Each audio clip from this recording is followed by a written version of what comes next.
Всем привет! Вы на канале Польза на Life. Меня зовут Саня, и сейчас съемка ведется на Huawei Pura 70 Pro. До этого вчера я делал обзор на Samsung S24 Ultra, такой же часовой. Этот, скорее всего, будет также час. Я прилетел в Токио и каждый день буду в Японии ходить там в течение 7 дней с новым смартфоном, рассказывать вам о местности, плюс показывать, как без всяких стабилизаторов и всего остального может отрабатывать смарт. Сейчас съемка ведется на Huawei Pura 70 Pro. Напоминаю, меня зовут Саня, основной канал Польза.нет. На нем будет как раз обзор на этом канале, на этот смарт на этом канале. Не забудьте подписаться с колоколом, написать в комментах, на что еще сделать обзор. Интересны ли вам такие обзоры, потому что потом я полечу, скорее всего, в Китай, потом полечу в США и могу также снимать про жизнь на смартфоны, которые вы гипотетически можете купить. Сейчас съемка ведется на него в 4К 60 FPS на ультраширик. Съемка последующая будет, разумеется, из фронталки, из основного модуля, из телевика. Он будет перегреваться. Я в своей личной телеге напишу, уже он перегревался, какие у него были проблемы со сбросом частоты. И примеры фотографий, которых на него уже море, опять же, можете скачать в моей личной телеге по ссылкам в описании. Подписываемся на телегу. Ну что, как мне правильно сказали, день второй в Токио, и спонсор теперь не Samsung, а Huawei. Это Pura 70 Pro, съемка в 4К 60 FPS. Для вас этот ролик будет, наверное, часовой, как всегда. Единственное, я услышал претензии по поводу S24 Ultra, и я с ними согласен. Теперь каждый отрезок будет больше, чем 10 секунд, для того, чтобы можно было оценить, насколько что хорошо снимает. И напоминаю, что исходники подобных видео я буду скидывать в свою личную телегу, так что кому интересно, как скачивать, смотрите, потому что есть рендеринг YouTube, есть рендеринг, собственно, у самого смартфона и эдаба, когда я склеиваю все. Дополнительной обработки нет, чехол штатный, и вот так можно будет проснуться и поснимать, допустим, тот же Tokyo X2, X4, X10 на вот этих супер быстрых поездах. Это не супер быстрый поезд. Я катался, получается, при 130 км в час. Вот так все выглядит с высоты 34 этажа. И сегодня будет еще много локаций. А смартфонов планируется 7, потому что здесь 7 дней. Плюс еще камера Sony FX3. Там посмотрим как. Вот так. Рабочее место блогера. Такие, кстати, монетки. Интересные. У японцев. С дырочками есть. Помещение безумно маленькое, но заметьте, какой телевизор Sony. И пространство в номере распределено довольно разумно. Вот, кстати, ленинги. За один день не убил вчерашний. Обещал не 10-секундные ролики, но в итоге получится 10-секундные в каких-то моментах. Ультраширик, основа, все снимается в 4К 60 FPS.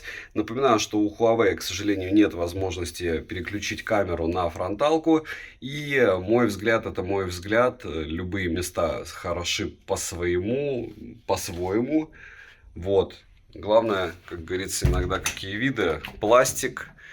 Минимализм, и иногда это хорошо, но, чтобы вы понимали, это довольно приличный отель, но облицовка, пластик, все пластик.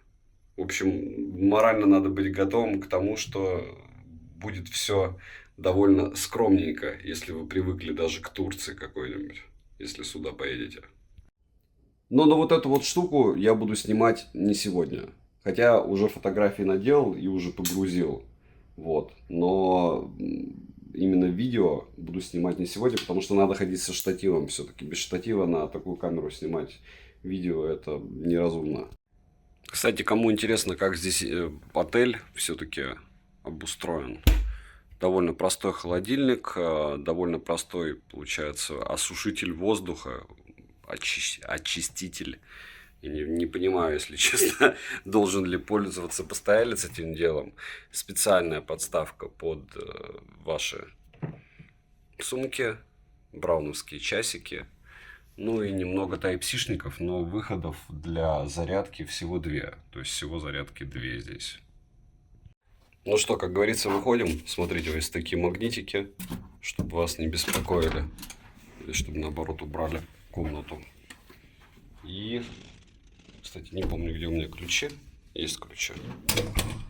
Вот так все это дело будет выглядеть внутри. Кого-то интересует, как выглядит отель, да? Кого-то интересует, как снимает Huawei. Снимает Huawei очень даже хорошо. Хотя, опять же, это вижу я, и надо смотреть, как он будет в постобработке уже записывать то, что у него вот сейчас с двух рук будет записано.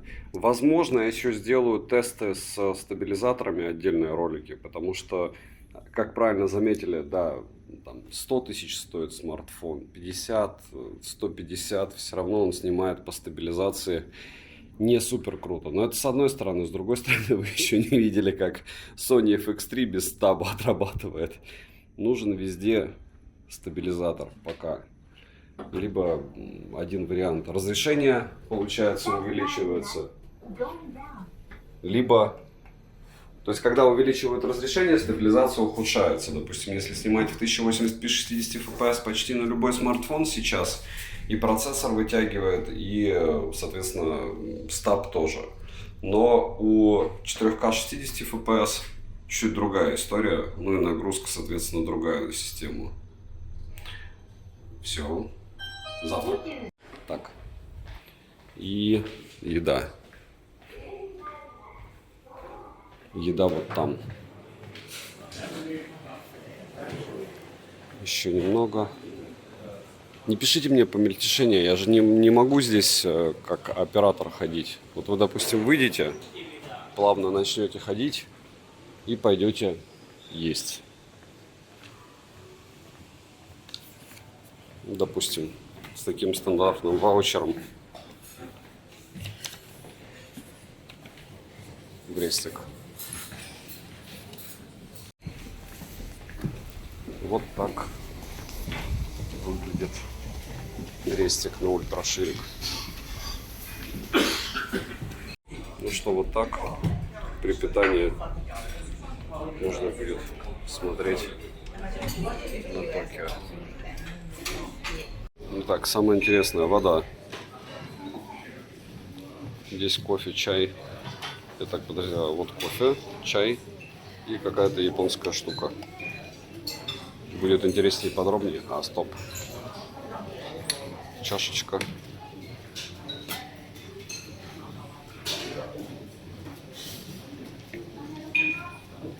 И кофе. Я был морально готов к тому, что, как в многих отелях, кофе уже кончился. Но нет. Хотя, мне кажется, я его налил туда, куда не должен было, вот в те чашки. Кстати, есть винный шкаф в Рестике, отдельно стоит. Вот так выглядит еда. Кто бы меня не гонял, как говорится.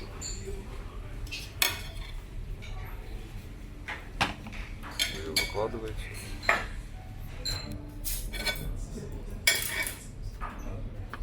Идете дальше. Здесь много всяких штук, включают красную икру.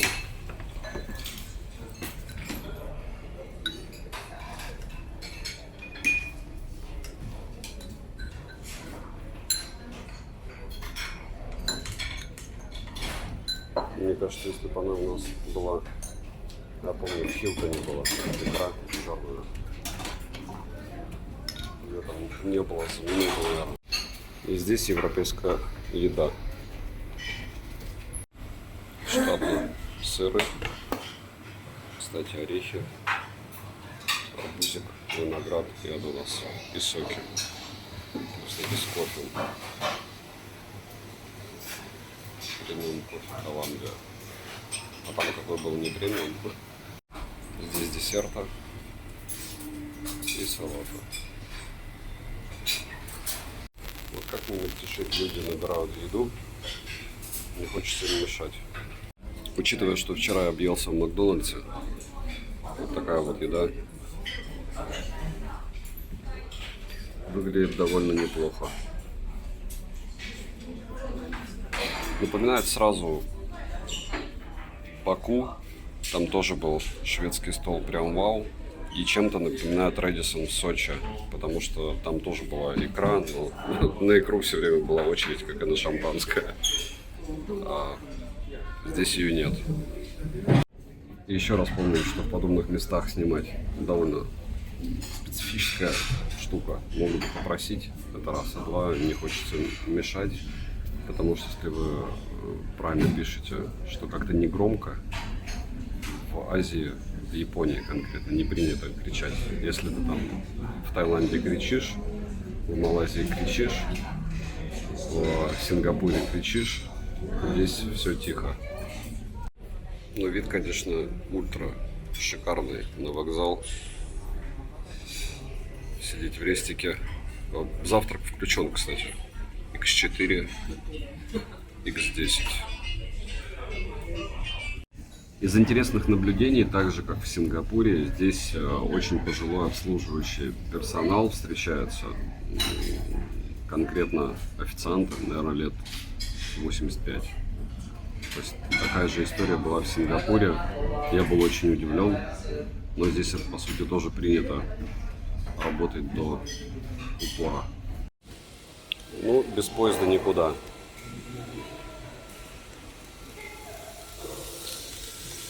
Это вот в отеле детей развлекать. Макет железной дороги. Главное не трогать. Троширик. Ну вот она, центральная площадь. Отель получается как раз здесь.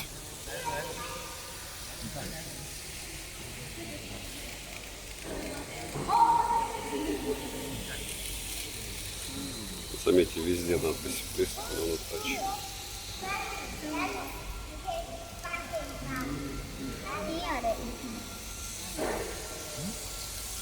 Интересно, после этого ролика мне напишут, что sponsored by Huawei. До этого уже был написано sponsored by Samsung. Ну что, выход из отеля. И вот так выглядит центральная станция Токио. Уже через Huawei-овский смартфон. Если с двух рук снимать, вот сейчас уже с двух я начинаю снимать, съемка, конечно, намного приятнее. Здесь много туристов, с одной стороны, с другой стороны довольно большое количество офисных работников, вот, допустим, идут. И дресс-код, вы можете посмотреть, кстати, кому интересна Япония, и правда, посмотрите на Samsung S24 Ultra, у меня первый день в Токио, был обзор на него. Все, теперь по 40 секунд буду снимать, чтобы не было ощущения рваных съемок. И, кстати, кому интересно, что продается, курс 0,6 к иене. То есть можно делить на 2 и потом еще прибавлять 10%. Но это у метро получается. Магазин. И все это максимально свежее. То есть, если они не продадут, то завтра это дело уже продаваться не будет.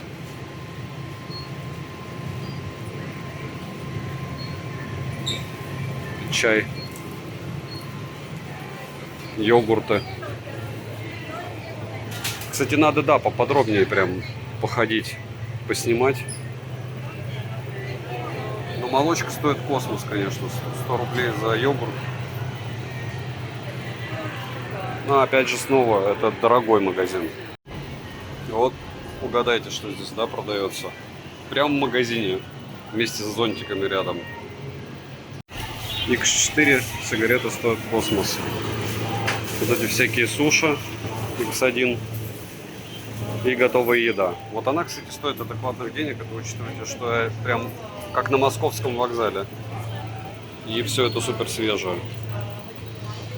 И вот так, если вы будете объекты, допустим, снимать какие-то, к вопросам о автофокусе, ну, неплохо он снимает, если не сказать, что снимает хорошо. И со временем, вот это ультраширик, я начинаю по-другому относиться к смартфонам с точки зрения камеры. Я походил вчера со своим Sony FX3, ошалел и понял, что мне не нравится ходить вот это ультраширик с большой камерой, это безумно неудобно. И если посмотреть, опять же, наших миллионных суперблогеров, travel-блогеров, они все ходят вообще с маленькой этой, я не помню, как называется, на 360 градусов. В общем, проще говоря, с мини-камерами, и потом их просто грамотно это все дело кропают. А суперкартинки у них и нету. И она и никому и не нужна, главная информация. Вот так сможете снимать, при том, что единственное, после Samsung, вчера я гонял S24 Ultra, мне очень сильно не хватает возможности переключаться на фронталку. То есть, чтобы вы понимали, вот так ходить и рассказывать на основной модуль круто. Но в то же время хотелось бы просто переключаться на фронтальный с тем же качеством и потом на основу. Скажите, да, скачай какую-нибудь программу, но, повторяюсь, это плюсы Samsung для именно блогинга. Вот уровень атмосферности прямо 100 из 100 у этих кафешек. Вы видите? То есть здесь распыляют, я не знаю что и к чему, но скорее всего, чтобы не было запахов. Воду, и вот там старое здание вокзала. Я, наверное, каждый день буду снимать. Еще куплю смартфона 3, чтобы на каждый день был на новый смартфон. И по мне это центрее некуда, хотя у каждой темы здесь есть свой центр. Допустим, как вчера я снимал, это был центр аниме. Вот, здесь центральный вокзал. Черт ногу сломит с этим метро. Реально непросто. И притом непонятно, как оно закрывается, разные ветки. Но постепенно разберусь. Даже в Бангкоке проще. Вот в этом месте, наверное, в этом ролике покажу. Очень счастливые люди в районе 7-8 вечера. В 9 уже закрывается все. То есть после офисов люди спускаются в эти кафешки и приходит в состояние нуля, даже в будние дни. Еще один плюс карму, смотрите, free Wi-Fi здесь. То есть бесплатный Wi-Fi можно использовать здесь, если есть необходимость. Вот так. Вот чем живет Токио. Вот здесь мужчина за 1000 йен X4 чистит ботинки прямо рядом со зданием вокзала. Еще один из выходов к зданию вокзала. И обратите внимание, как народ все-таки одет. Одеты все максимально по-деловому, и ощущение, как будто ты в СССР вернулся. Только такой стильный СССР. Если вы, кстати, обратите внимание, по поводу съемки, я вообще не видел, чтобы кто-то здесь что-то снимал. Я вчера весь день ходил.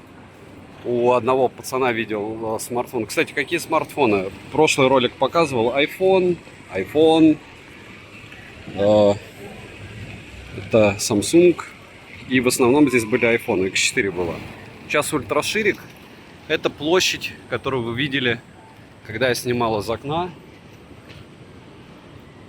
Вот так все это дело выглядит. И все.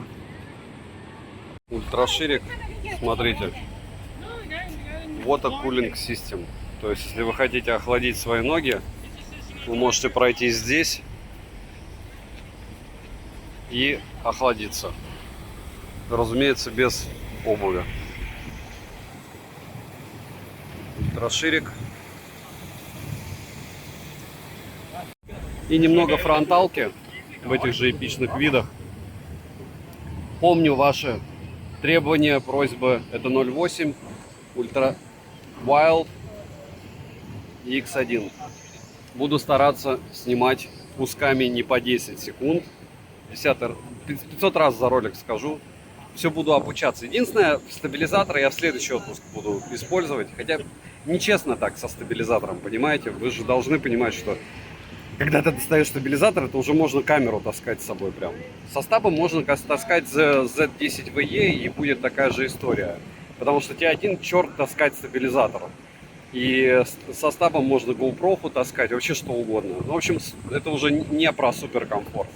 Ощущение такое, как будто ты в США, только чистом каком-нибудь Нью-Йорке, без бомжей, без грязи и всего остального. К слову, может быть, в октябре будет подобная штука на новые яблоки про Нью-Йорк. Может быть, или Сан-Франциско, или то и другое. Посмотрим.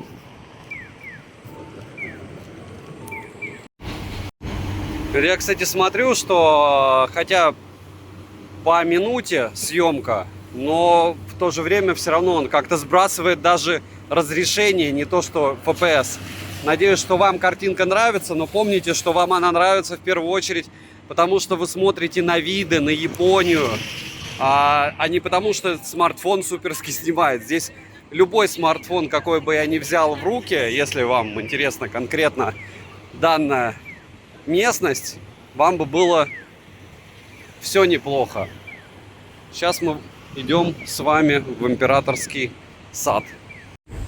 Ну, в общем, смарт мне технически говорит, что я наснимался, потому что я сейчас где-то секунд 20 пытался включить съемку, и у меня сенсор экрана не работал. Ну, ничего страшного, мы ко всему привыкшие. X1. Будут, значит, давать ему остывать. После того, как он будет остывать, буду продолжать снимать. Покатушки на велосипеде здесь запрещены. Такая карта.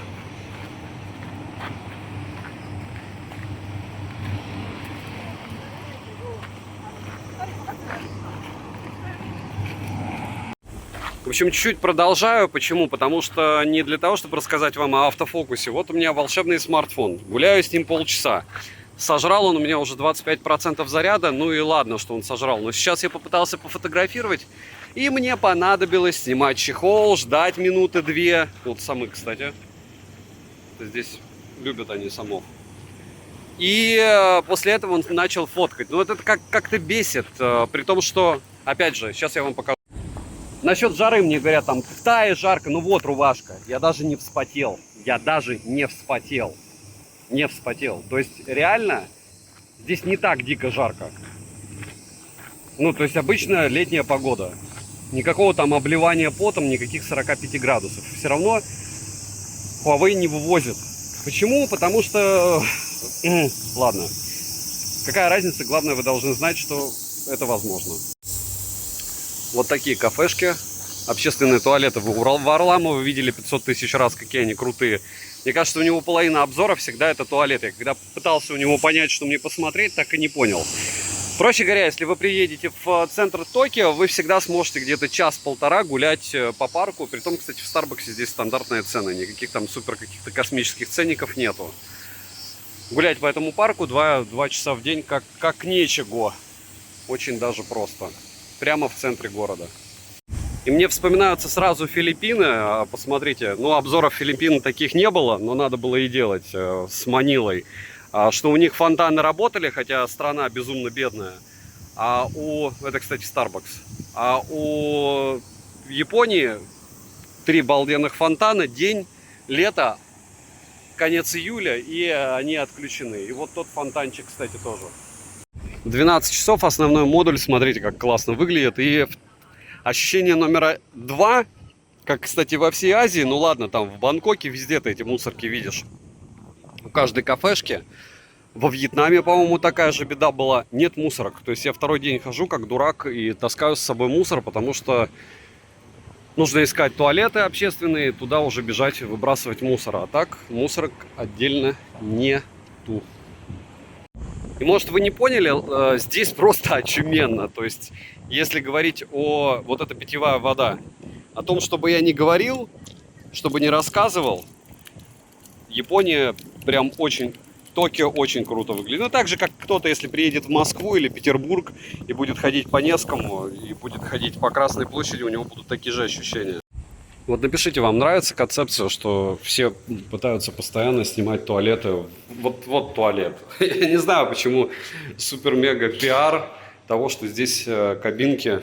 Вот кабинка, вот кабинка. Это один раз я такой сниму, и это главный туалет в Японии. Я не знаю, почему все говорят, что они все супер. Они не все супер, они нормальные, хорошие и круто, если будут везде суперские, но это прям центральные некуда, это императорский парк.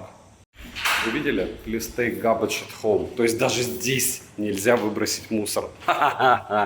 Жесть. Все билеты на туры сегодня проданы в императорский дворец. Есть вот такие кнопки, я их не тестировал для вызова помощника, чтобы перейти улицу. Очень странно, что нет вообще мотоциклов, нет байков, хотя вся Азия ими завалена, а здесь их просто нет. Скорее всего, они запрещены к продаже, потому что очень странно. Либо в центре запрещено. Очень странно. Вот сейчас съемка с повышенной стабилизацией, максимум в 1080p 60 fps. Проверял, ест он уже кадр капитально, но, возможно, вам хватит для съемки. Опять же, это не 4К. Исправляюсь, человек чистил фонтан, поэтому он был отключен. Сейчас фонтан работает, и это радостно, потому что есть что поснимать. Вот такие вот. Здесь они в хорошем смысле помешаны на разделении мусора. И это внутри Starbucks. С такими видами. Ну, выбор такой же. И это все еще 1080p 60 fps с повышенной стабилизацией.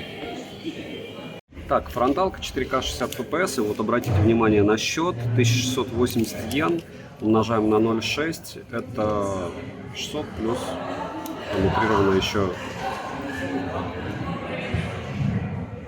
500 рублей. Ну, в общем, проще говоря, за 1000 рублей 2 флэт white тол и еще и манговский коктейль какой-то супер особый. Для Starbucks это цена, это самый дешевый Starbucks, который я вообще встречал. Вы можете написать, почему вам кофе не нравится. И здесь кофе очень похож по отзывам американский. Я в Америке не был пока, но скорее всего вот такой он там и есть. Чуть-чуть с кислинкой. Только вот про знание английского, первое, они не понимают, что такое flat white, только в одном месте знали. А второе, сделали холодный flat white. То есть вместо горячего кофе. Вот так. Такая вот беда. Так сможете снимать против солнца. Кстати, ну не понял, а что с фокусом? Ну ничего, он охладился. Не зря здесь кондиционеры, да? Как говорили, должен плавно вести. X4, X10. Народ чилит. Включился, кстати, еще один фонтан. X4, X10. Вот он выглядит эпичнее. Кстати, если переводить самому, ультраширик, X1, X5, X10. Так, а плавно. На Соньке я видел, это плавно делается, ты выбираешь просто. Но у них все остальное плохо. Поэтому я Марк 6 не взял. И основной модуль, кстати, уровень дезинформации в интернете. Смотрите, мигает зеленый, я иду, а мне в комментариях писали, что кого-то штрафовали на переход на желтый свет. Только желтого здесь нету. Очень интересно, как в Японии кого-то штрафовали на желтый, если желтый отсутствует. Так что всегда, читая в интернете что-то, делим это на 10, да? Ультраширик. Съемка с одной руки, вот сейчас в 2-3 секунды.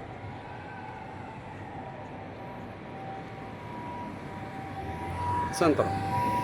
Так, продолжаем покатушки в метро. Здесь обычно стоят как стоят. Очень круто. Здесь вниз, наверх. Вот такое вот а-ля метро. И здесь есть подземное и наземное, оказывается, метро. Вот это сейчас наземное. Хотя наземным метро не назвать. Электрички. Здесь у нас нету никаких небоскребов, это но там, да? Да, про небоскребы рассказали, что у них некоторых есть сейсмоактивность до 9 баллов. Так, фронталка метро, человек здесь живет 12 лет, рассказал, что никто в банях здесь не живет, реально снимать жилье за $300, пусть маленькое, 20-квадратное, но со всеми удобствами, кондиционером, электричеством, то есть, проще говоря, в 30 тысяч рублей. И следующий момент, многие говорят, европейцы, на японском, это, кстати, фронталка, это, к слову, все еще метро. И с визами, ну, я говорю, видите, я получил, виза, кстати, бесплатная. Вот я получил ее за 0 рублей, 0 копеек. А если говорить про, допустим, еще какие-то вещи, из которых мне сейчас рассказали. Ну вот сейсмоактивность здесь через раз в 2 недели сильное землетрясение, через день слабые, люто сильные раз в 2 года. Что ж, прямо разрушается что-то. И что нет мусора к метро с точки зрения войны с терроризмом, потому что могут туда закинуть бомбочку. Метро, обратите внимание, что дресс-код даже здесь ультраширик. X4, 10. И вот мы приехали в главный молодежный район города. И здесь можете оценить, как народ одет. Все равно все максимально демократично. Сори. Короче, мне обошлась поездка в 100 рублей. Но здесь зависит от станции, которую ты проезжаешь. И ты, когда прикладываешь, он снимает. Но в целом вообще это очень далеко. Очень круто. По ощущениям прям очень круто. Все плюс-минус одинаково. На какой бы станции ты ни вышел. И ощущения, конечно, классные. Ультраширик.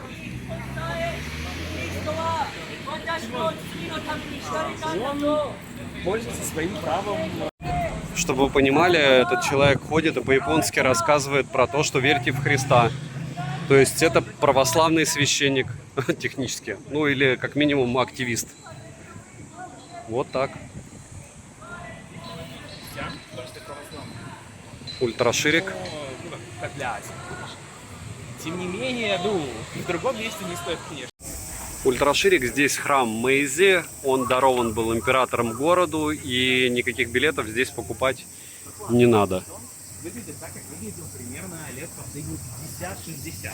Вот а ворота эти выглядит отреставрировали только что, во время ковида. Ну, ворота отреставрированы. В принципе, в синтоизме, она есть. Ну, в общем, если хотите красоту, то не Сингапур, а точно Токио. Потому что масштабы, конечно, впечатляют. 40 миллионов человек здесь живет, это в 20 раз больше, чем вообще в Сингапуре. Очуметь. Просто после их парка приехать сюда через 2 месяца и очень сильно удивиться. Ультраширик. К слову, здесь 4 времени года, и здесь сейчас самый жаркий сезон, и я вам скажу, что здесь более прохладно, чем в Таиланде, в Паттайе или в Бангкоке зимой. То есть я сейчас прилетел из Бангкока, и, мягко сказать, здесь для меня даже прохладненько. Но в то же время этому великолепному смартфону жарко. То есть я снимаю, жду, когда он отдохнет, и потом снимаю снова. Снимать непрерывно, как мне напишут сейчас. Почему минуту? Через минуту он начинает сбрасывать битрейт конкретным образом. Вот. Но зато теперь я знаю про Японию. Пишите мне, куда еще мне скататься и какие еще смартфоны купить. Шарповские смарты здесь не покупают. Кстати, по поводу смартов. Больше 70%, вот человек, который здесь 12 лет живет, русскоязычный, говорит, это айфоны. Айфоны вообще не купить. То есть он пытался 15-ку купить, ему понадобилось 2 дня. Ну, то есть ему надо было в день. 15 Pro вообще сказали ждать неделю. А 14 есть только бэушные. Ну, это часть символа. Думали, это буддизм? Нет, это бочки с саке. А вот это бочки с вином. Это даровано императору от людей, которые это дело производят. Я у чуваков увидел Vivo X100S. Это китайцы. Вау. Так, X2, X4. X4 лучше не идти. То есть с X4 можно двигать, но точно не идти. X1. Ну вот баланс белого и все остальное, конечно, не радует, когда ты двигаешься. Я особенно напоминаю, что вот сейчас я снимаю в 4К 60 FPS, а какой-нибудь там S24 Ultra может 120 FPS снимать, и это про футажи. А еще то, что я снимаю, вам при любом раскладе понравится, если вам нравится про Японию, и даже тапик за $150 бы сейчас выглядел очень даже неплохо. Почему? Потому что это контент. Посмотрите, на что миллионные блогеры, тут же, там, опять же, Варламова вспоминал я, снимает. Он снимает на маленькую такую камеру, очень убогую. Главное монтаж. В вещах, которые с нами находятся долго, и часть нашей души находится. Сюда вы можете выкидывать игрушки старые, чтобы их похоронить. Надеюсь, что снимать-то можно. И это все сжигают на ритуальном огне. Сейчас меня еще повяжут за разрушение святынь. Перед входом в храм нужно помыть руки, потом попить. Не надо. И вот эта ритуальная штука. Без проблем. Я сюда еще планирую приехать. О чем речь? Я знаю, как замануху делать. Мне нравится это дело. Вот. Я только рад буду. Ты можешь император Мэйдзи. Вот это вот таблички, которые вы можете по 500 йен покупать, чтобы сюда вешать. Это дерево было подарено императором. И потом предок императора, божество, читает это дело и, по идее, должен благополучным образом это дело все реализовать. Вот смотрите, даруйте мне во всем. Солнце. Вот. Интересно. О вечном. Здесь у нас синтоизм. И это абсолютно другая тема. Это не буддизм. Буддизм в Индии и в, получается, Китае. А здесь синтоизм, основанный на душах предков. Вот это ультраширик. И основанный на понимании душ предков. Но буддизм здесь тоже есть. Это храм о синтоизме. К слову, это происходит не каждый день. Это они солнце выманивают так. Сказали, что не каждый день. И снимать это нельзя. Но мы подальше отойдем. Здесь можно купить амулеты. Японцы носят их часто. И они здесь продаются. За 100 йен можно получить предсказание. Кидаешь сюда 100 йен и достаешь палочку. Так, ну-ка пробуем. Вот отсюда палка достается. Вот. Палка. Они в разброс, циферки. Ага, палка номер 13. И у меня 13 тоже. Я родился. А, то есть я тоже 13 должен. Ты тоже 13? Да. Ты тоже 13? Да. Так. Как вообще? Теория... Только одну верхнюю. Прошу. Только одну верхнюю. Мне кажется, я достаю. Это твоя. Все, это твоя. Ага. Сейчас, Ну вот. как? 13? Ну ладно, окей. Видели днем очередь за косметикой? А она есть. То есть вот в Икее очереди нет, а за косметикой есть. Очуметь. И Икеа с Уникло. И вот там, кстати, первый небоскреб, первая сотовая компания в Японии. 40 миллионов человек, очуметь. А вот этого я не видел. В Уникло море просто солнечных очков. Солнцезащитных. По 1000 рублей. Надо закупиться потом будет. И цветочный прямо здесь. А вот в H&M 0 очереди. Хотя Final Sale. Марио Картинг. Можно катать на нем потоки. Такой вот развлекалово. X2, X4, X4, На этом улице зародилась японская мода. Появились магазины безумной моды. X4, И вот это самая загруженная улица в Японии. X10, ультраширик. Она пешеходная полностью. То есть нам повезло, что здесь капсульные магазины.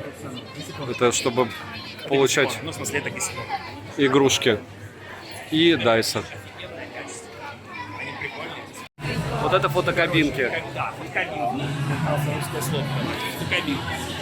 Модные штуки безумные. То есть, что начался... Вот это прям не супер дорого, кстати. Это прям реально адекватные ценники на подобного качества штуки.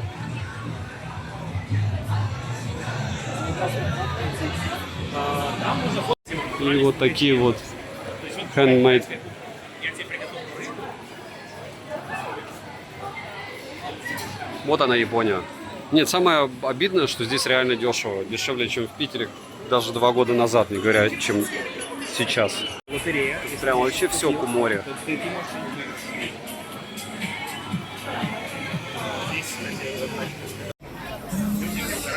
По морю.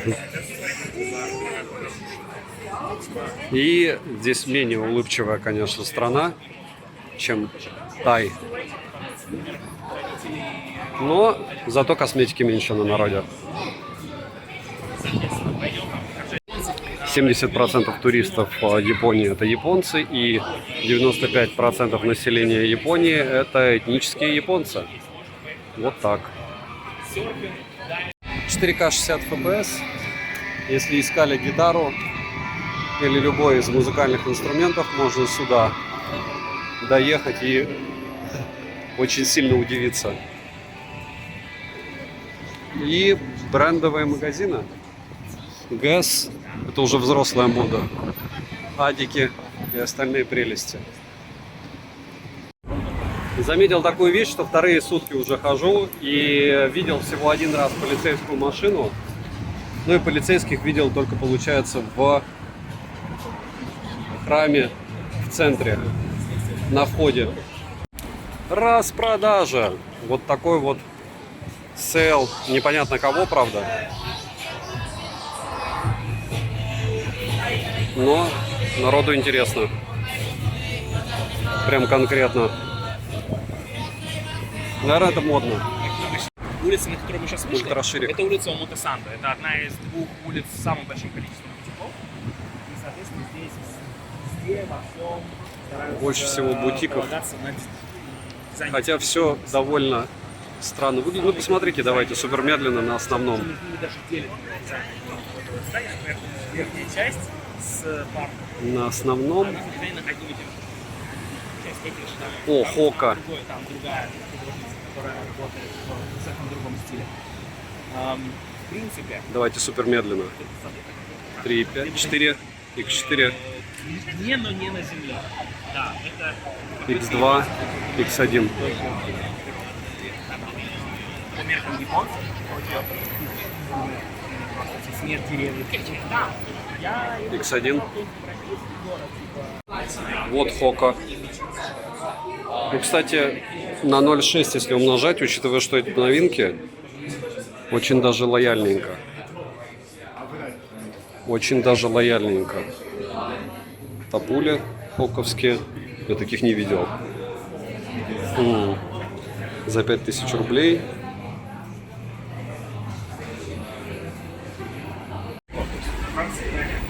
X4, X2, лицом X1, является перекресток. ультраширик. Ультраширик, Nike. А за сколько это, кстати, будет? 50-е годы Конструктивизм эти дома были построены в 60-х годах, года. И так построенный к Олимпиаде. и на искусственных островах. Вот, там причем На искусственных островах такие же постройки. Вены, Вот соответственно, это стадион 64-го года. Основа. Спортсмены жили здесь.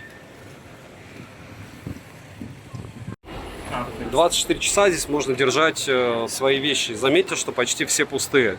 Безумно удобная тема. То есть 600 фактически за пустые? 400 Одна пустая. рублей. Одна пустая. Одна Всё пустая, остальное наоборот заложено. занято. Ну, во всяком случае, пятница, вечер, и это круто, что места вообще есть. Я думал, наоборот, красное это свободное. Вот так.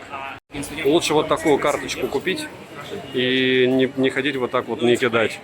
Просто, причем Своя линейка сувениров у у всего в Японии есть маскот. получается маскот У всего. у То есть вот, например, станции маскот, метро. Это маскот JR. Это маскот метро. Очуметь. А? Стоит вообще. Вот так.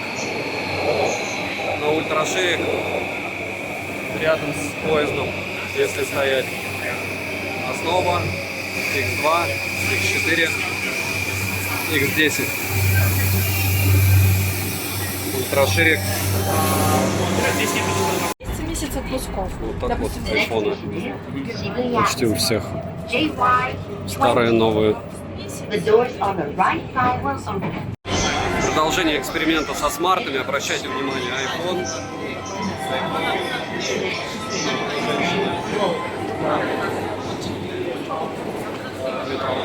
Вот такой вот очередь такая в Ticket Office. Так что лучше, повторяюсь, карты приобретать до, а не после. По ощущениям, это в 20 раз увеличенный Сингапур, только чище, без безумного количества из представителей Индии, и там реально много из арабского мира. Вот здесь прям совсем чуть-чуть нас, европейцев, на экскурсиях, а в стройке они, наверное, сами участвуют, скорее всего. То есть у них хватает работников, иммигранты в минимальном количестве. Как все-таки похожа архитектура в Азии? Очень похожа на Бангкок. И вот эти решения также. Ультраширик с вторым этажом и пешеходным переходом из торговых центров в торговый центр. Прям Ctrl-C, Ctrl-V, как в Бангкоке. Только чище и людей меньше. И вот так вот выглядят пешеходные дороги. Я не знаю, в Варламово тоже видел много пешеходок плохих, где он их нашел. Но вторые сутки я пока не нашел ни в какой из дыр даже, а в какие дыры уже не заползал. Плохих пешеходок. Очень крутая Настоящая экономия. Вот это кафешка. когда у нас есть вот это говно. Ну, типа, они, соответственно, Анигири. вешают для того, чтобы... По сути, это старые вывески. Вот так вот они выглядят. Соответственно, На 0,6 умножаем. висят на уровне И лица. вот так. Нужно аккуратненько продвигаешь, продвигаешь. Они вкусные, вот так. Не смог не снять. Вот смотрите, это где-то задняя часть с ремонтом. И почему все по фэншую? Даже здесь чисто. Но повторяю, что мусорок нету. Все свой мусор тащат с собой и потом его сортируют дома. Вот так. Но сказать, что они такие Основа. расисты, как, например,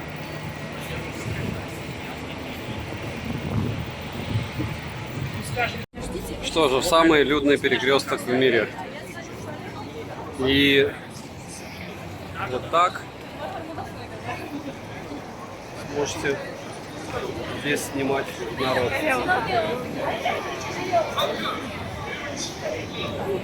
из вот этой, соответственно, Scramble Square. да, мы На нем и написано. приехали в нее. То есть мы приехали, вот так обошли, и теперь мы здесь. Со Starbucks все время снимают. Собственно, это здание, эта станция была междугородней. Так, Хатика.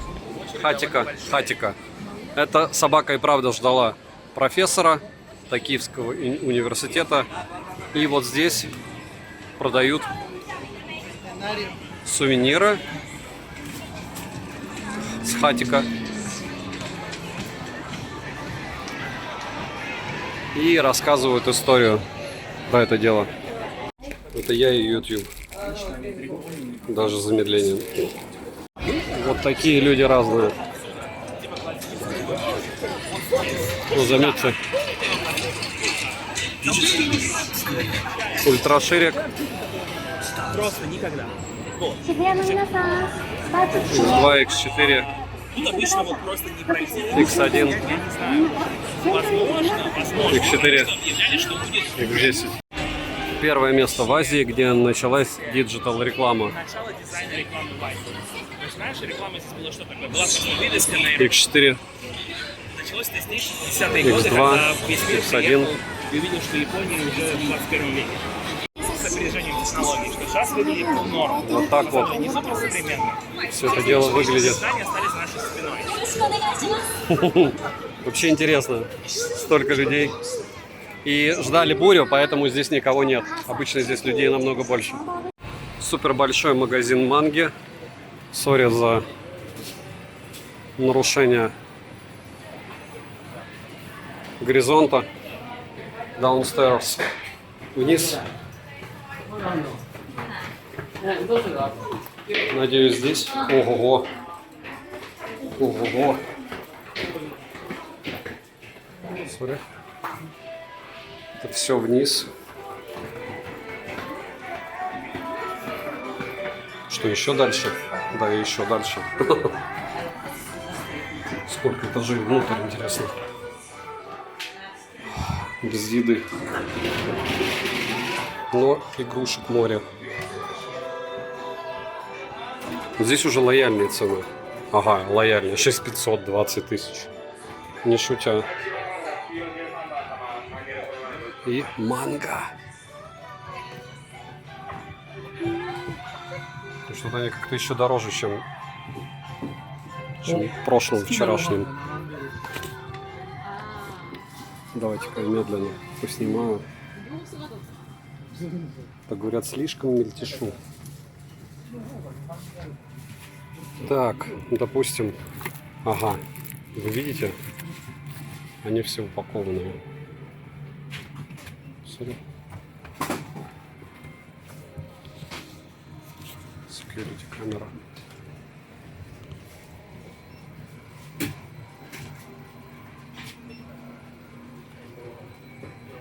Все запакованы. Такого я не видел. Это, короче, получается веер с фото любимого исполнителя. Ха.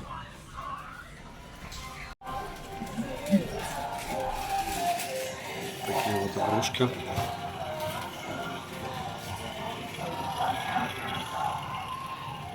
$110 тысяч йен. А, это, наверное, раритеты.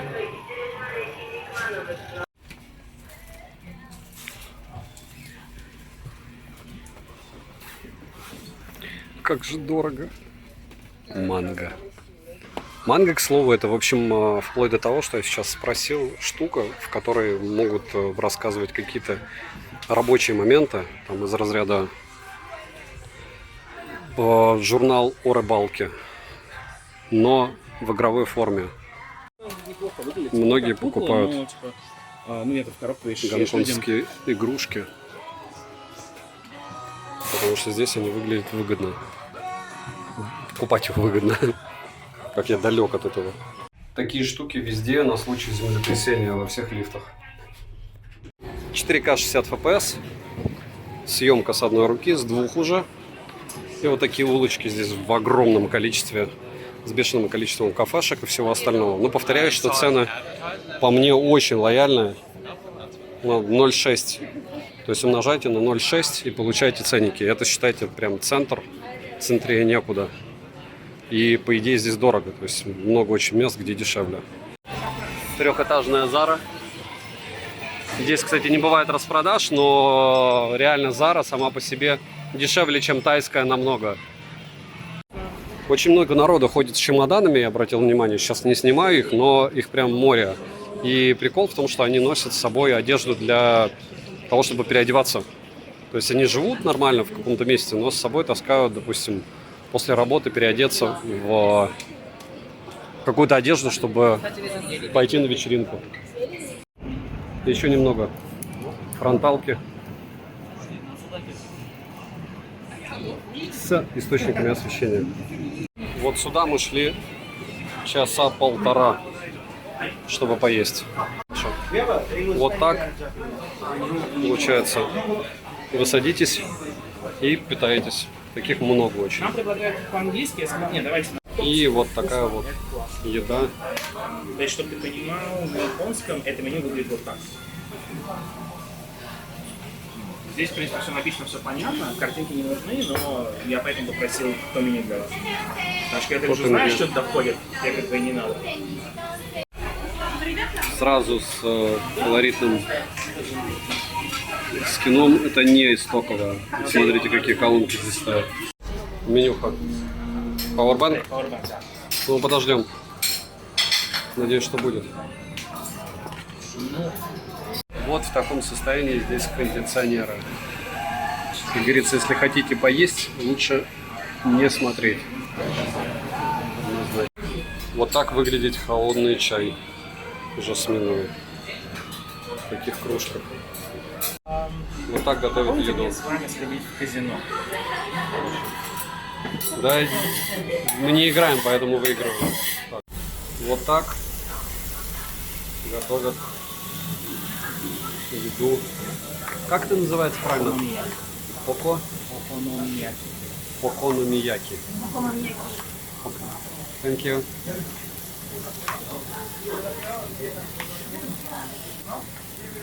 Выглядит очень круто.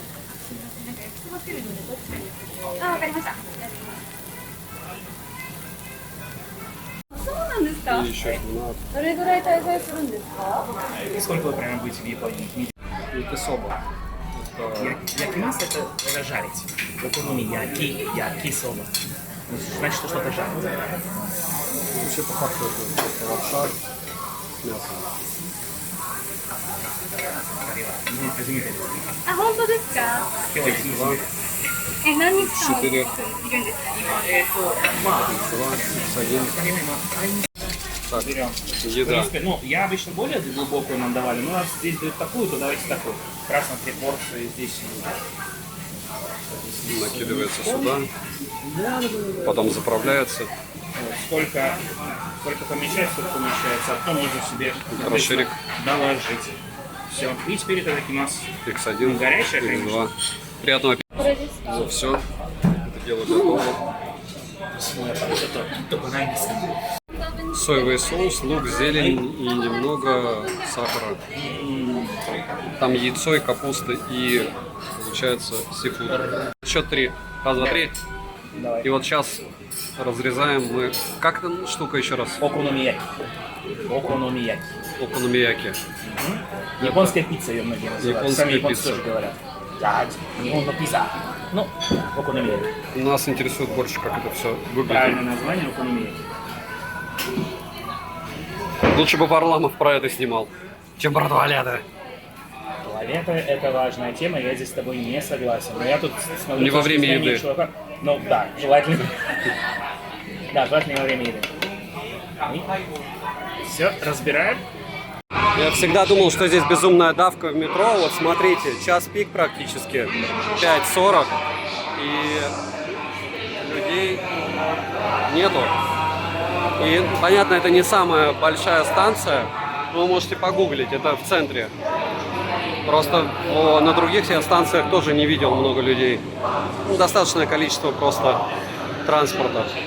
Разумеется, на день видео не хватило. Вот сейчас у нас 18 часов, и мне пришлось зарядить смартфон еще на 40%. Разрядил я его в нули. То есть сколько там по съемке вы видите, со 100% было до этого момента. И в принципе неплохо, но кроме как для съемки я его не использовал. Поэтому можно сказать, что разряжался он быстро. И, разумеется, выход из метро.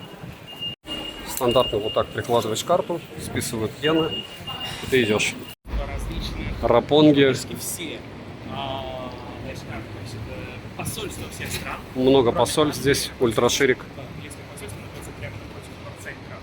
Они все выбрали хорошее место, чтобы самое крепкое. Кстати, я все еще в Ленинке хожу. Ой, мы недалеко от телебашни. И вот так И пойдем на обзор.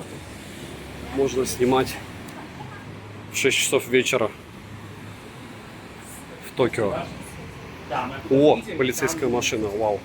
Я ее нашел все-таки на второй день. Ладно, второй раз за 2 дня вижу. Это еще и центр мультимедийных технологий, которую спонсировала одна семья, а в Саудовской Аравии посольство здесь. Кстати, его можно хоть снимать или нет? До меня только дошло, это была не полиция, а такси. Их здесь море, и они стоят космос, и я проверять, сколько они стоят, не буду. Потому что люди, которые здесь живут, никогда и не никогда один раз ими пользовались и все. Здесь люди живут с очень большими деньгами, и здесь много очень бутиков. X4, ну неудивительно, что здесь супер дорогие квартиры, Hermes, все дела. Вот напротив того здания, то есть если мы с той стороны от него выйдем, там двор. И здесь, разумеется, Dior, А вот от Забудай Хиллз. Забудай Хиллз Маркет, Dior. Так, вот, соответственно, И вот здесь вот Tesla. И вот так можете в ТЦ зайти. Супер крутой, рядом с Диором. Ультраширик. Очень красиво. И вот такие вот здесь скульптуры. Tower Plaza. Кафешки на ультраширике. Там мусор сортируется. Обычно его нет, но нет вообще обычно мусорников. Но в ТЦ бывают. Идем в Team Lab. Вот здесь здание, это музей цифрового искусства «Море». музей цифрового искусства «Море», и это в здании под небоскребом. Подземная такая штука. Вообще максимально, конечно, пространство использовано здесь. Просто беспредельно максимально. Может, я по Таю, кстати, и сделаю обзор, потому что, если обратить внимание, здесь практически ни у кого нет татуировок. Я за 2 дня увидел только одного человека с татухами из местных. Сейчас уточнил, да, если ты делаешь себе татуировку на открытой части тела, то ты автоматически себя выпиливаешь из общества, какая бы она ни была эпичная. Вот так. Это кому интересно. Вот такой вот вход на выставку. Это эпично выглядит. Сервис за 15 тысяч. Но выглядит красиво. Я ошибся, это только чашка 30 тысяч. Вот так вот орешки выглядят. А японский фарфор, конечно, стоит эгегей. Давайте по 15 секунд. Все равно получилось сегодня бегать, ну а что делать? Так, интерактивные штуки. Пока все темно. Монитор. Wander, explore, and discover. さまよい探索し発見する Team Lab Borderless has no maps or routes. チームラボボーダレスには館内マップ А, это инструкция. Some of the rooms Некоторые move through the комнаты тяжело halls найти. and enter other spaces. 作品は部屋を飛び出し通路を通り Открылась еще одна дверь. Ультраширик. Основа. О, начало банкета. Ультраширик.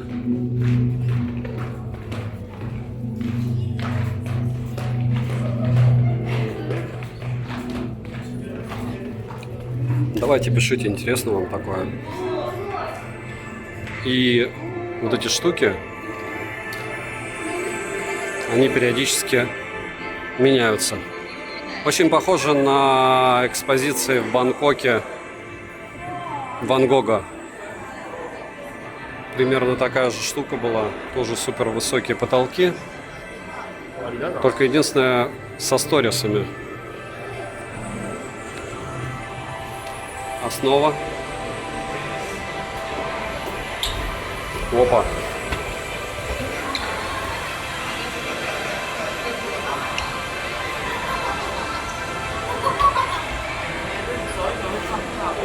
Дети рады, как говорится.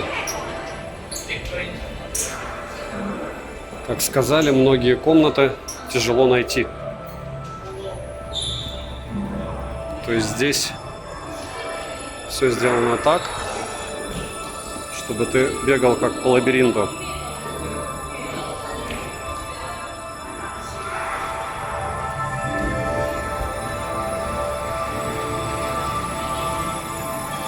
Я все еще здесь. Давайте попробуем в 4К 30 FPS чуть-чуть поснимать. Вот в 30 FPS, как вы видите, намного светлее.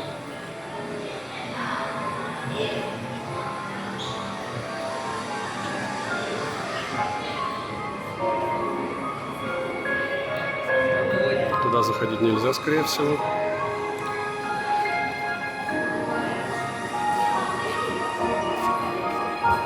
И вполне возможно, этот лабиринт имеет какой-то круговую структуру, но не факт.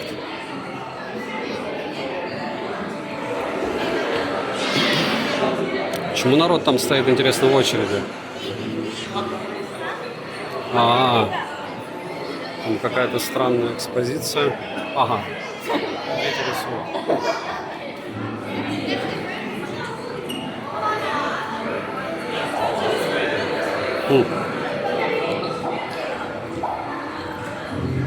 Самое интересное, как всегда, все пытаются потрогать.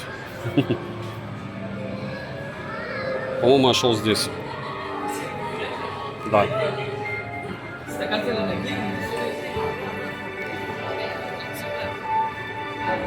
Если честно, по Тибете не понимаю идею, но кроме того, что зайти сюда и пофоткаться. Ну и то, что здесь просто бешеное количество различных комнаток. Окей. Угу. Ничего трогать нельзя.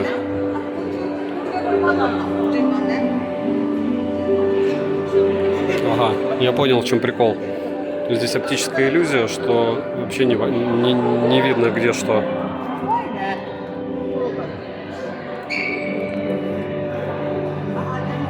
Это в 4К 30 FPS. Вообще не понимаю ничего. Вообще. То есть, все, вижу зеркала.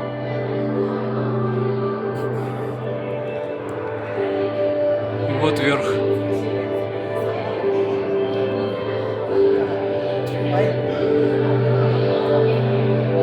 Очень круто. Так, а еще немного 4К 60 FPS. Главное понять, куда идти. Yes. Наконец-то понял.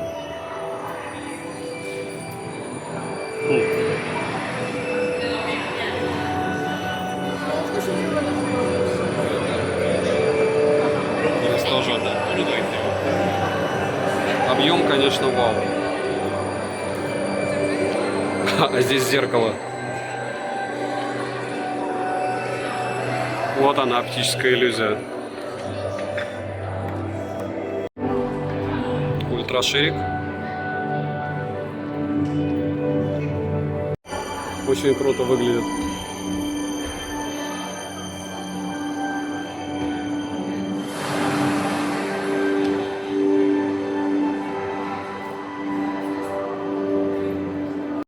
Вот, дождался еще одного кусочка. Ультраширик.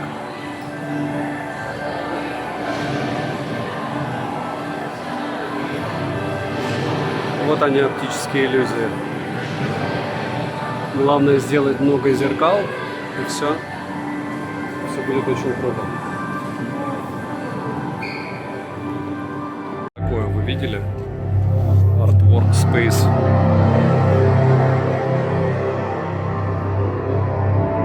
Sony FX3, народ.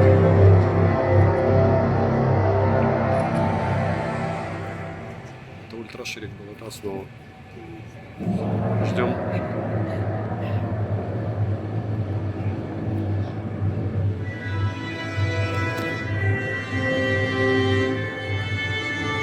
Помог автофокусом.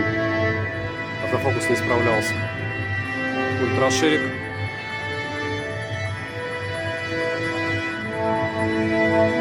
Основа. Не передает он. Вот рисунок. Но вы его не видите. Вот она разница. И, кстати, сейчас Huawei справляется лучше. Вот так.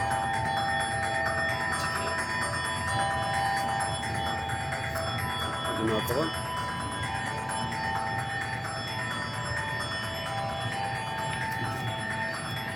Вот на этом объекте Huawei однозначно лучше. Хотя, обратите внимание, потом посмотрите. Так, если больны эпилепсией или чем-то таким, ну, лучше не смотреть. 4,5 минуты будет жесткая тема.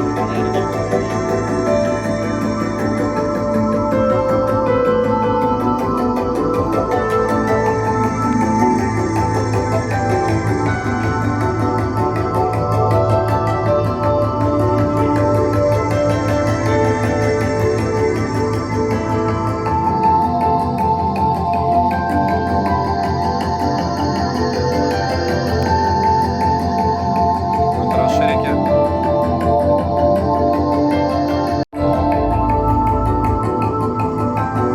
Берем 4К 60 FPS.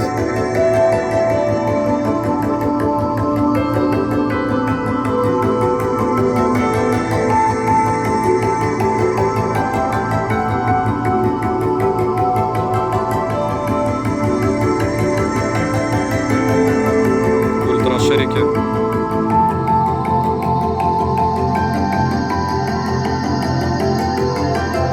Снова.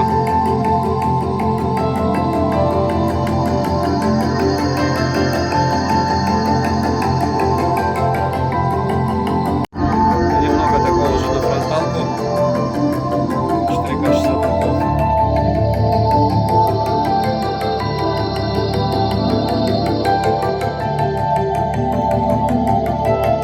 Так, к слову, была одна и та же комната, у них разные представления, и по длительности они разные. Когда долго шел к выходу, точнее проходил, а в итоге пришел к входу. Ультраширик. Основа. Здесь постоянно новые картины. Токийская телебашня, идем туда. Основа 4К 60 FPS. Кофе сначала включаешь, потом... Точнее, сначала оплачиваешь, потом включаешь здесь. И здесь все через автомат. Засовываешь деньги. Почти самообслуживание. Косметика. К слову, чуть не забыл. Вот ночная съемка. Супер медленно, 4К 60 FPS. И на S24 Ultra уже было подобное. Так что смотрите еще и на Huawei.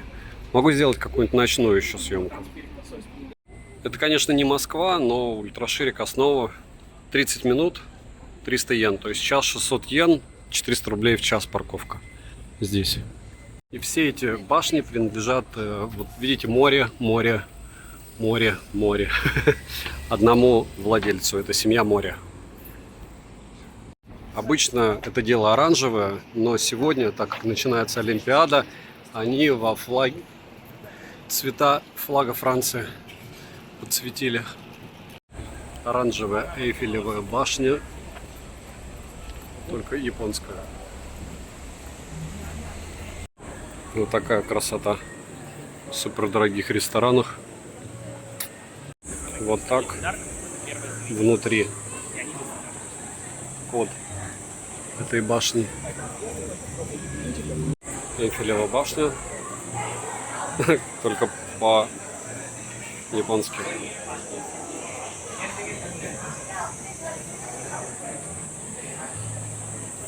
Я не знаю, что здесь стоит 3000, но вот это вот 3500 стоит.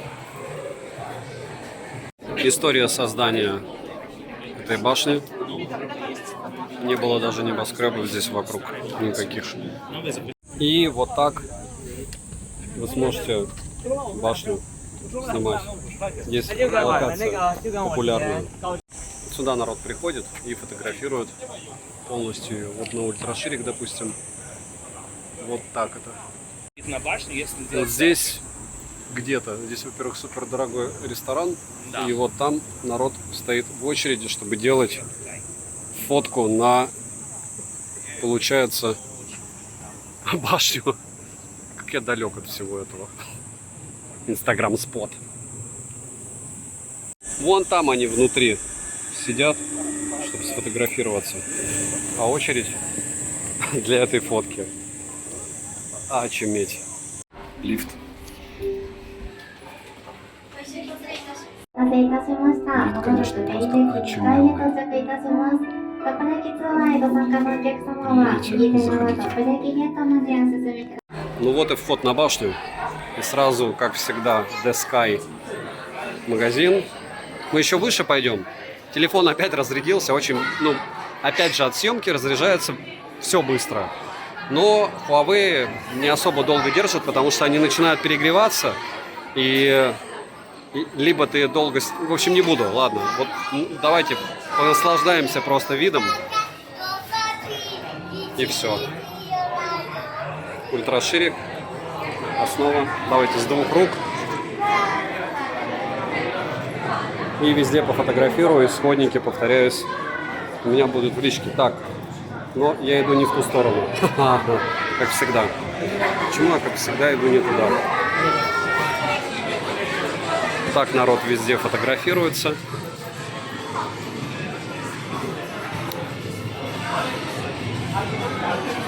Проходим. Проходим. Так, а что здесь за самое интересное популярное место для фото? Пока не вижу. Пока все плюс-минус одинаковое. О, вот это круть. 4, 10, 1. Топ-деск. Это мы выше еще пойдем. Я там еще поснимаю. Это виды днем. В разные года. Народ все равно встает. Юг.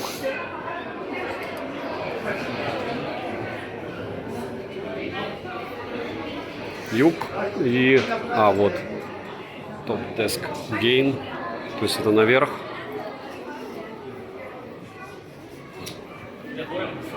Скоро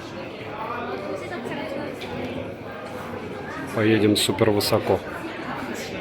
Но сначала посмотрим. Вид завораживает, конечно. Даже после 35-го этажа. Sorry.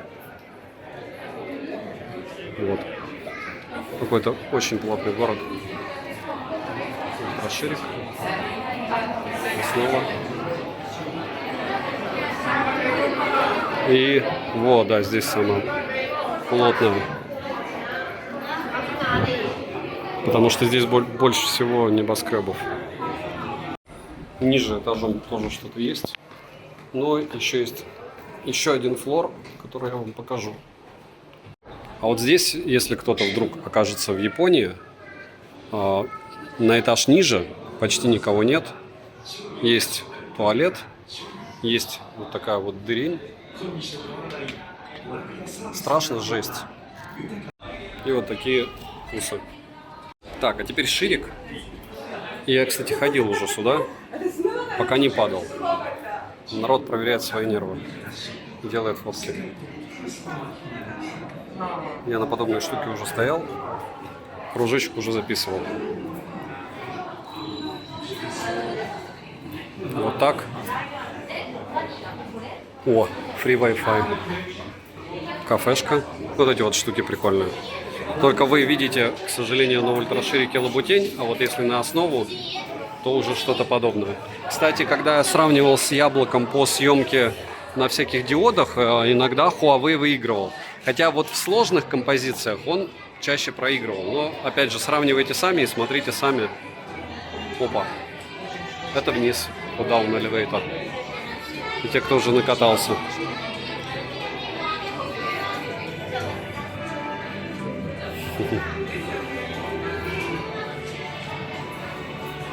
Все ловят радость. И второй этаж. Вот приятнее глазу, чем в Бангкоке. И даже приятнее, чем в Сингапуре. Ну, какой-то маленький сжатый Сингапур, а это прям такая огромная штукотень. А уж тем более, чем в Маниле. В Маниле смотришь на, ну, прости те всех, кого обидел, свалку, мусорку. И трущобы. Здесь все по фэншую. Все. Куда ни посмотришь, вау. X10. X1.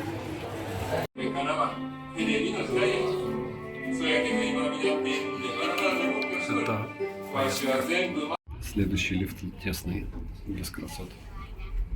Так, здесь очередная платформа наверх, тоже с лифтом. В стоимость входит зеленый чай и беспроводная фотография. Вот там.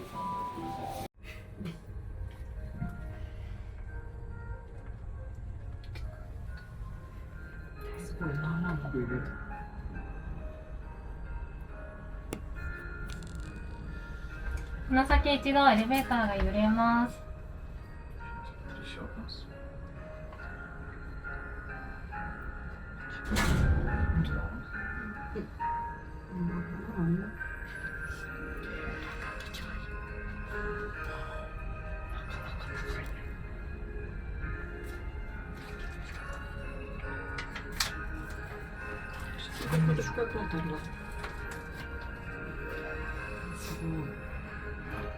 Кадры крутые получаются.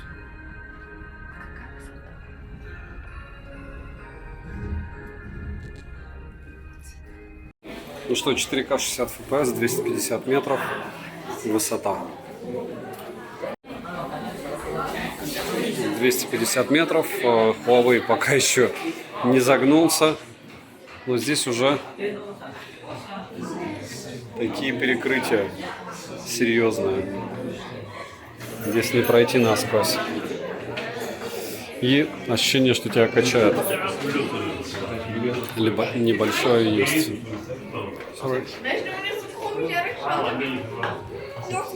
Так, ультраширик.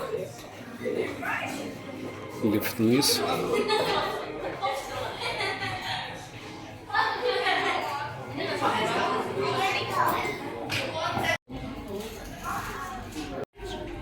Ну все, телефон полностью разрядился второй раз, я его заряжал.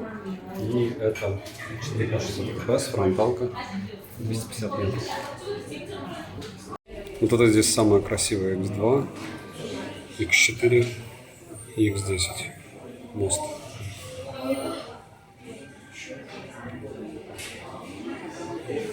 X4,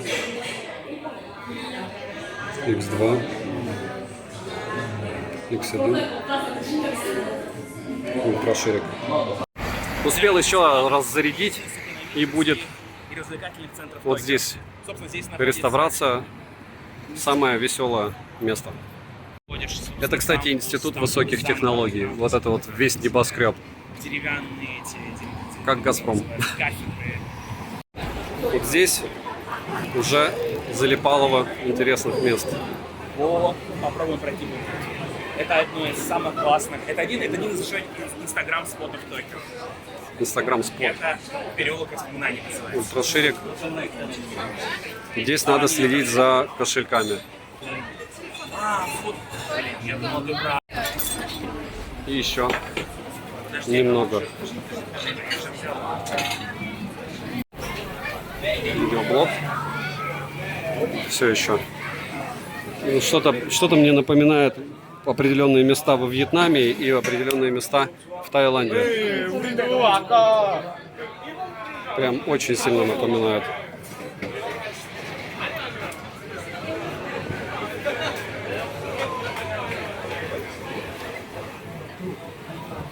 Самое интересное не курить.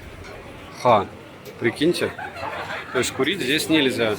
Скорее всего, потому что все сгорит. Аллея воспоминаний.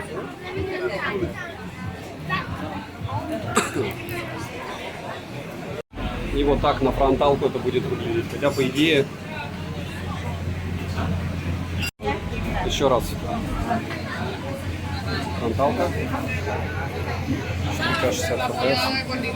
Это последнее, что осталось от старых кварталов. Все остальное сгорело, и теперь вот такие вот Булгари и все остальное. Вот это 3D-кошка.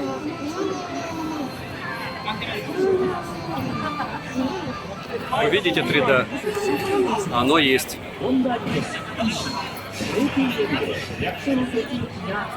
Редшоп. Вот, помогаю фокусом. О, Опять надо включать. Помогаю с фокусом. Ночь. Токио. Пятница. Там сзади кошка. Рано или поздно. Еще кошка. А-ля 3D. Ну, наверное, для вас она больше 3D, чем для меня, потому что для меня это просто... Ладно, не буду уничтожать магию. Ура! Первую шаверму вижу. Первую. И вот здесь начинается неблагополучный район. Много всякой стандартной штуки с алкоголем и остальным весельем. Короче, вот здесь злачные улицы, которые вы вполне возможно будете искать. Или не будете. И вот еще анимешные штуки. И вот она, анимешная улица. Почти анимешная. Это все бары. Сюда таким образом зазывают. И вот так выглядит улица плохая. Вот, как говорят, свинья везде грязь найдет, но здесь я намеренно пришел для того, чтобы посмотреть улицы баров. Но утром все будет убрано. Сейчас вот так. То есть это максимум аморальной темы с мусором. О, первые байки я вижу вообще здесь. Но вот сейчас мы оттуда выйдем, и там будет уже все прилично. Или не будет, кстати. Наконец-то я нашел полицейский участок. Ха. Это не участок. Это не участок. Пост. Полицейский пост. Это Я вот до этого не видел. Видишь, это полбанка. Вообще ни разу никогда. Собственно, Вот пост так. мы- И байки вижу здесь. Вот это клуб. И реально здесь очередь. туда вниз. Вот это все тематические кафешки по играм, наверное, по аниме. Не знаю почему, по манге. В общем, я не знаю, что с Дунской, но я вам скажу откровенно. По сравнению с тем временем, когда я ходил по злачным заведениям в Питере, здесь вообще в самых даже злачных местах это детские шалости. Просто очень все прилично, безопасно. Прям полицейский участок рядом, миллиарды камер. И вот так. Вот даже мороженое тоже. Очень все Ctrl-C, Ctrl-V, как в Тае. Вообще все. И готовая еда в большом количестве.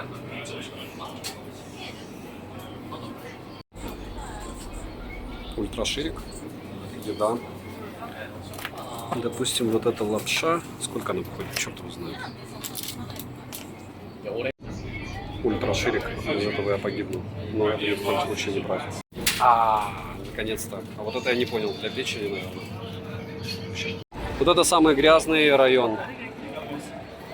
Утром будет убрано, но сейчас у метро легкая форма печали. И я забираю свои слова по поводу тихих японцев. Просто должен был прийти вечер. И все. Это метро. У нас даже так не орут в самые жесткие временные рамы. Они просто перекрикивают друг друга. Огонь. Здесь Любимая ветка для того, чтобы прыгать под поезда, и он опаздывает больше, чем на 5 минут. Он самый скоростной здесь. И, скорее всего, он опаздывает по той причине, что кто-то туда прыгнул. Раз в неделю, короче, кто-то прыгает. К слову, семья того, кто прыгает, платит за него за простой этого поезда. Вот такой прикол. Вот он, кстати, пошел. Ну, может быть и нет. В общем, кто понял, тот понял. Люди по-разному развлекаются. Но это самый здесь популярный способ сделать какую-то дичь. Нет, это не этот поезд. То есть больше 5 минут, и это прям плохой знак. Но ввиду того, что нам весь день везло, здесь неудивительно, что здесь чуть-чуть в чем-то может не повезти с ожиданием. Вот X10, кстати, камера. Их очень много здесь. В общем, вполне возможно, пьяный упал на пути, но точно что-то случилось, потому что там проехало на той ветке уже 3 поезда, а здесь пока ни одного, и таких задержек здесь не бывает, тем более в пятничный вечер. Но в пятничный вечер народ отдыхает везде. И основной модуль 4К 60 FPS. Супер быстрый поезд. В общем, несмотря на то, сколько людей и что была задержка 5 минут, основной море. Место моря. И фронталка. Опять же, место моря. Включила? И резюмировать я бы хотел довольно просто. Смотрите, это Huawei Pura 70 Pro. И помним, что он на 12-м андроиде. Помним, что я в своей личной телеге укажу, какое количество FPS он сбрасывал при съемке, он перегревался. И у меня было к нему море вопросов, но обзор на него будет. Прожарка, разумеется, тоже будет. Если вам интересна тема Японии, вы можете посмотреть в моей личной телеге, что за гид у меня был, и может быть мы сделаем реально нормальный какой-нибудь контент из разряда 100 вопросов к человеку, который здесь живет 12 лет, но здесь зависит от вас, как говорится. Если говорить про Huawei, то снимает он хорошо, бывает камера залипает, то есть если вы будете использовать это дело каким-то образом летом, вполне возможно, вы будете снимать видео, а потом вы не сможете снимать фото, потому что у вас просто залипнет сенсор. Если будете снимать видео долго, знайте, что у вас будет сброс частоты кадров, он будет просто вырубаться через 5 минут, об этом я уже рассказывал. Так же, как 70-й Pura и 70 Ultra. Я допускаю, что все три модели, которые я купил новыми, возможно, являются браком, и по-настоящему Huawei ни у кого не греется, и Android у вас не 12-й версии, и процессор у вас не 7-нанометровый, а какой-то другой по супер новым технологиям. Напоминаю, что Snapdragon 3 восьмерки был 5-нанометровым, а в 2024 году Huawei 7-нанометровые. Чем меньше, тем лучше, к слову, технология. Техпроцессы продают. К чему это все? К тому, что подписывайтесь на канал с колоколом, пишите, на что еще сделать обзор. В перспективе будет еще Fold 6, обзор одним кадром. Недавно был на S24 Ultra обзор, также часовой про один день в Японии, это уже второй день в Японии. Завтра я буду делать на Fold 6.